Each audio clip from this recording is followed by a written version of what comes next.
ঘুগনি করব, তার জন্য কিছুটা মটর ভিজিয়ে রেখেছি 5-6 ঘন্টা আগে, আর 4টে আলু কেটে রেখেছি। এবার কুকারে জল বসিয়েছি, এই মটরগুলো সেদ্ধ করতে দিয়ে দেবো কুকারে।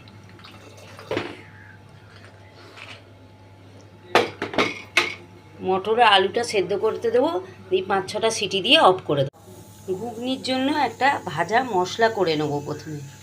তার জন্য কড়াই বসিয়ে কিছুটা ধনে দিয়ে দিলাম গোটা, 3টে শুকনো লঙ্কা দিয়ে দিলাম, ধনে দিয়ে দিলাম, 3টে শুকনো লঙ্কা দিয়ে দিলাম, আর দুটো তেজপাতা দিয়ে দিলাম, আর কিছুটা জিরে দিয়ে দিলাম, আর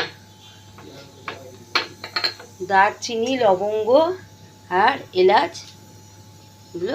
কড়াইয়ে তেল গরম হয়ে গেছে, একটু জিরে আর একটা শুকনো লঙ্কা ফাটিয়ে ফোড়নে দিয়ে দিলাম, আঁচটাকে একটু কমিয়ে দিলাম।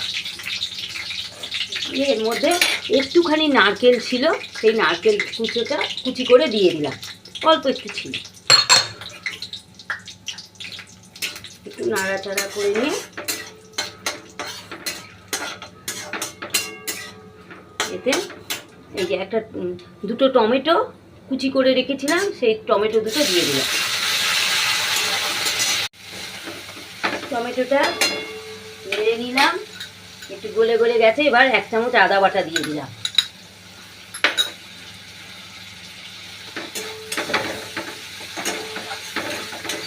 দিয়ে একটু নেড়ে এর মধ্যে যে কাশ্মীরি মির্চ দিয়ে দিলাম,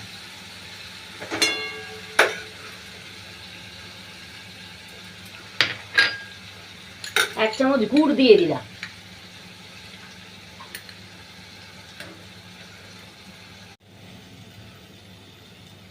মশলাটা কষা হয়ে গেছে, আলুটা স্ম্যাশ করে দিয়ে পুরো মশলাটা কষে নিয়ে এবার মটরটা ঢেলে দিলাম, দিয়ে নাড়াচাড়া করে নেবো। এবার ঘুগনিটা হয়ে গেছে। এবার ওপর দিয়ে এই যে মশলাটা গুঁড়ো করে রেখেছিলাম সেইটা দিয়ে দিলাম।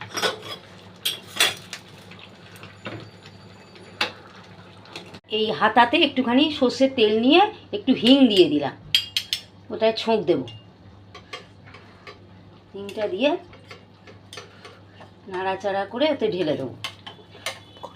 এই হিং আর তেলটা এর মধ্যে দিয়ে দিলাম, দিয়ে ওপর থেকে ধনেপাতা কুচি ছড়িয়ে দিলাম, দিয়ে নেড়ে চেড়ে নিলেই ঘুগনি রেডি, নিরামিষ ঘুগনি তৈরি হয়ে গেল। এবার গ্যাসের ফ্লেমটা অফ করে দিলাম।